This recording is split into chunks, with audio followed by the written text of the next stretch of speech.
What's up, everybody? Chubbs here, NUGGETRY.com. Happy, what day is it? Wednesday, I think? Maybe? Thursday? Thursday. Happy Thursday, October 3rd. Was going to make a video, or actually I am making a video, but my plan was to make a video talk a little bit about Eaze. And I read a story about Eaze this morning. It was kind of interesting, but I was going to go for a bike ride, come back, make a video, and get my day started. So I leave earlier today, jump on my bike. I ride a BMX bike on the trails here in Irvine. I go for like an hour and a half, 2 hours a day. So I'm riding my bike. Let me get the fucking nail heated up here. Hold on a second. I need a dab. This shit is fucking retarded. I got some video to show you guys. Okay, so I go for a bike ride earlier. When I ride, I just leave right from my house, right out the front door, go ride, come back. I'm on the trail, come flying around this corner. I'm probably like 8 or 9 miles out. I'm 45 minutes into my ride, heated up, loosened up, come flying around this corner on a trail, and there's a contract worker, not a city worker, but a worker that's contracted by the city. Actually, two dudes. They're driving in a like a pickup truck, like a work truck.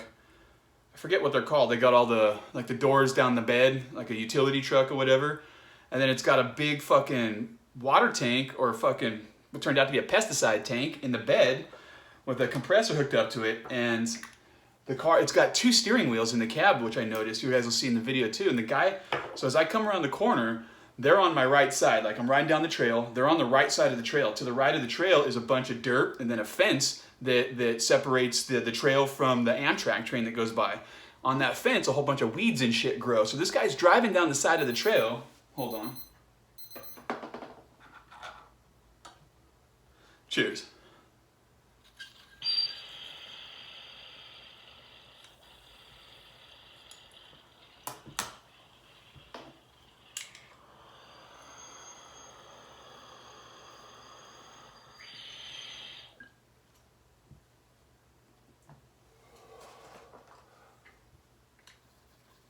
Sorry I didn't share my rip with you guys right there. I'm a little heated up.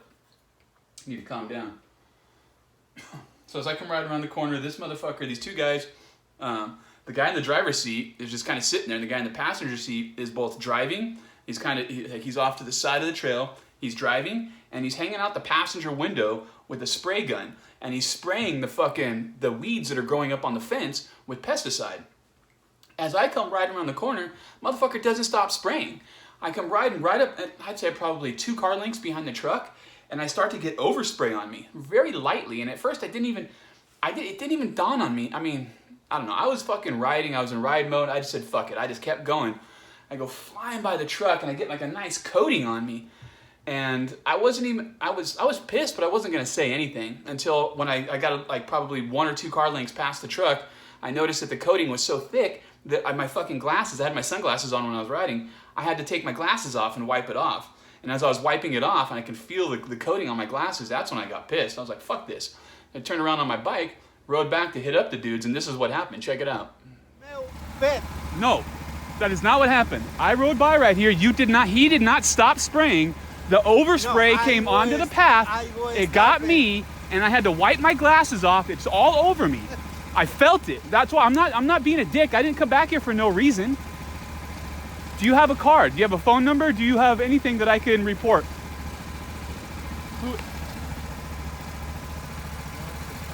This is bullshit.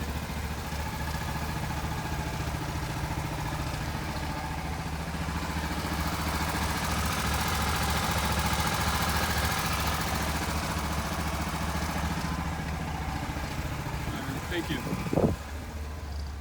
So as you can see, it wasn't, it didn't get super heated or anything, but dude was sticking to his guns. He was not going to admit what happened. And I'm not making shit up. Like if there was a bad smell for a mile until I saw, as I was riding up to the dude, I could smell because he had been spraying for a while. So he was trying to convince me that the smell somehow was what I was feeling, not smelling, what I was feeling. And the smell was on my glasses. So as I start riding away, dude starts talking shit. And I'm not one to well, you guys know me. I like confrontation. So I fucking turn around and I go riding back, turn the camera back on. Didn't want to, I wasn't being aggressive or anything like that. Check this out. What would you like to say? No, that material a sign here, 50 feet, and you when that material down and you say in the face, it's get to you, but it's because it's a smell. It's when you smell, you think on the face. No, but the no, smell got it, the smell did not get on my glasses. But it got on my glasses. I had to take my but- glasses but- off. I had to but that- wipe it but- off. but that one- Smell does no, not you get know- on your glasses. You know this material because down in your eyes and your glasses, you know what happened? What happened? That says the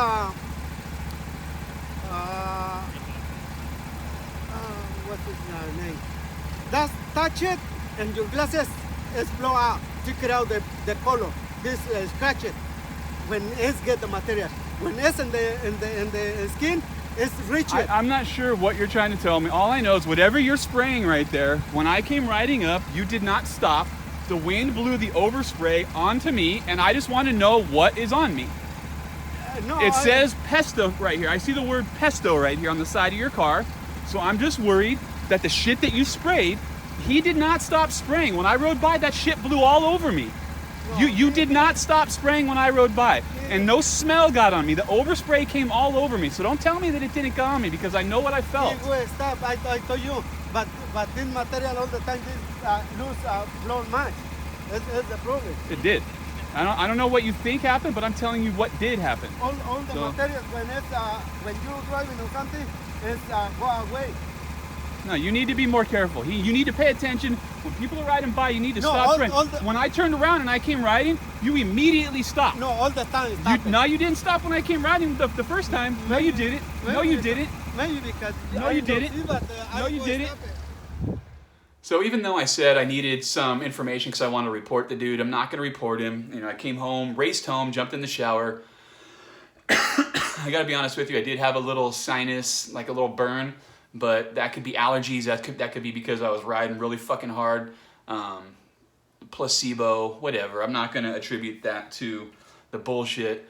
It's not like I was fucking, I had a mask on that was hooked right up to the tank of fucking pesticides and I was huffing pesticides or anything crazy like that, but I'll tell you what, if I end up with some fucked up rash, if later on today or if like, you know, tomorrow morning I wake up with some crazy rash or like if I get fucking nosebleeds or shit like that, I'm gonna have to say something to somebody.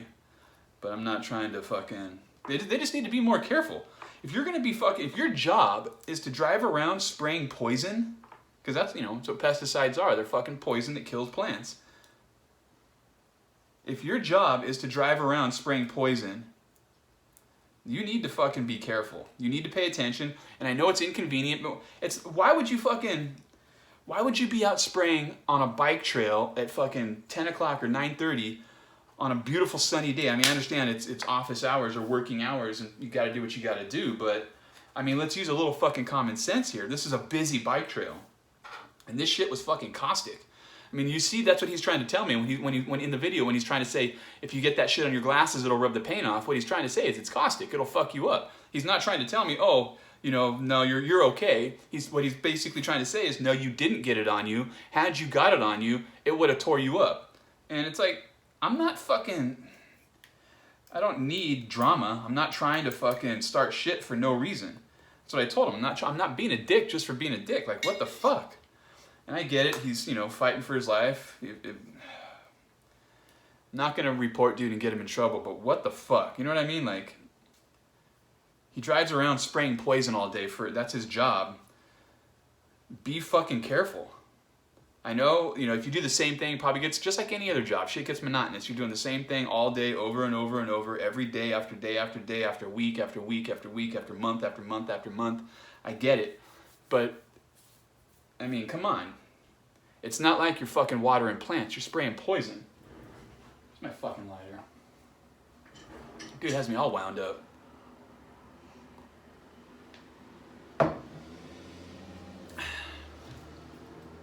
Hopefully this will fix it. Cheers.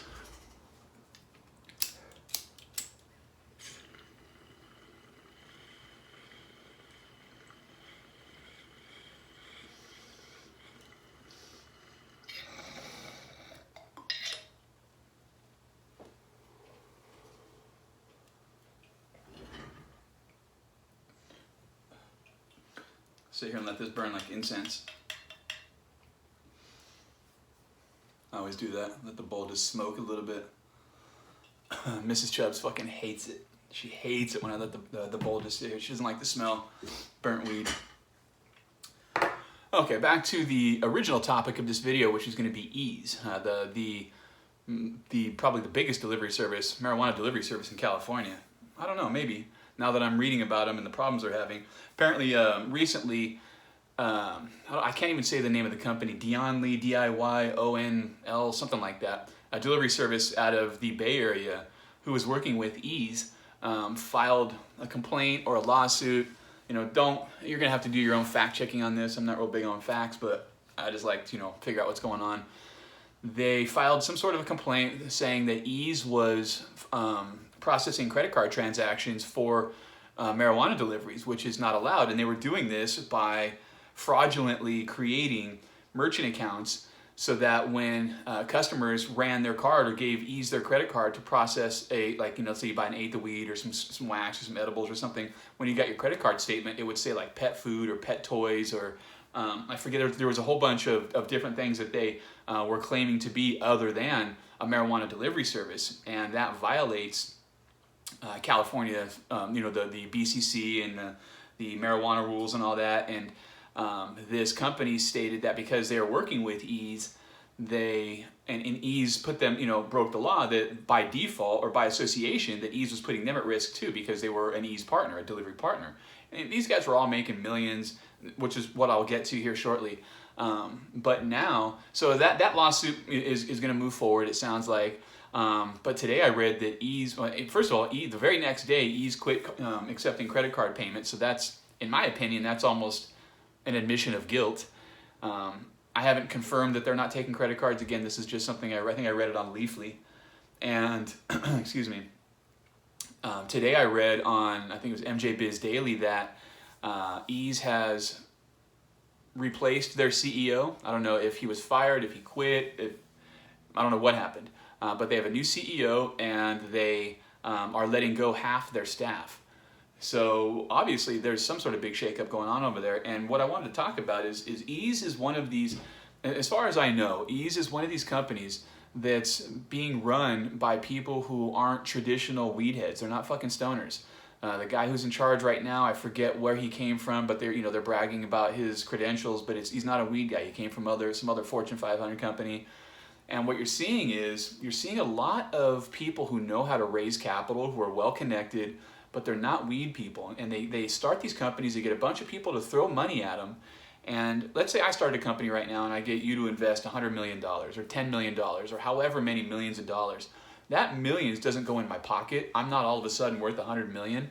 But a portion of that, a small portion of that is delegated to my salary. And these guys, I don't know this for sure, but I'm guessing a lot of these founders and a lot of these people who are buying in are some of the original operators or original employees of these companies. They probably have significant salaries. So if you got $100 million to work with and your salary is $3 million a year, you're making a chunk of money every month. You're making like, $200,000 a month, $250,000 a month out of that $100 million. Now, it's assumed that $100 million is going to start generating and building and growing, and that your salary will come out of the eventual revenue. But until it does, the salary has to come out of that investment capital. And so you have these companies that are being flipped around and being sold and traded and bought and acquired, and all along the way, they are paying out, for lack of a better term, the executives. And I don't know what the details are with Eaze, but I can almost guarantee you that all along the way, as this company has been doing what they're doing, whether or not it's fraudulent, whether or not it's profitable, I promise you that there have been people getting paid. People have been getting their normal salaries. There's people that have been getting rich from this company, even though the company doesn't seem to be solvent. Actually, I take that back. I don't know that it's insolvent. I know what I read today that they're doing some restructuring and things don't look as good as it seemed yesterday when they had a different CEO and twice as many people working for him. So, yeah, what do you guys think? I mean, it seems like the only company, not the only, when I think about the companies that are immediately that I know the owners of, and I know for a fact, not hearsay, that they are profitable. Maybe not doing well or doing as well as they did before, but they're they're operating in the black. Most of them, if not all of them, are companies that started out as traditional weed companies prior to recreational legalization here in California, and they made the transition to being a permitted, legal, licensed, tax, traced, whatever kind of company. The guys who started these companies that are 3 years old or less got all of this investment money, got people to, Series A, Series B, Series C, just all kinds of funding, tons and tons of millions. Like I said, they're getting paid. They have a salary. I know a guy who has a company in Northern California, a vape company, who right when recreational legalization started, he was all over Instagram talking about how he's killing it, posting pictures of his new house in Oakland, just dominating, appearing to be doing very, very well. Fast forward 3 years now, 3 years later, I run into him at Hall of Flowers, and his his products are available in like 10 stores, 12 stores, something like that. He's moved out of the house. His Instagram got deleted, and turns out that that's where he was doing most of his marketing and generating most of his leads from, which is a huge mistake. And his company is he'll be lucky if he still has a company 18 months from now. And this is a big guy, a big dog, or was a big dog. In the medical world, he was huge, everywhere, hundreds of stores, trend setting. So yeah, it's different now, and you have these guys that are coming in trying to being fucking cannabis culture vultures, man. That's what they are. And they get in, they get out, they get in, they get paid, and they get out. And they're not here for the long haul. So yeah, it is what it is. I can't say that that's what's happening with Eaze. I don't know a single person that works for or has worked for Eaze, but it doesn't sound like their business model. I don't know.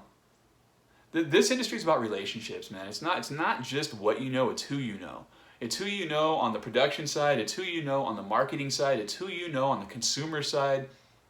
And that's how you separate yourself. That's how you give your brand or your dispensary a unique selling perspective, a unique advantage, something that's going to allow you to separate yourself from the herd, because the herd is getting bigger and bigger and bigger every day and more competitive every day.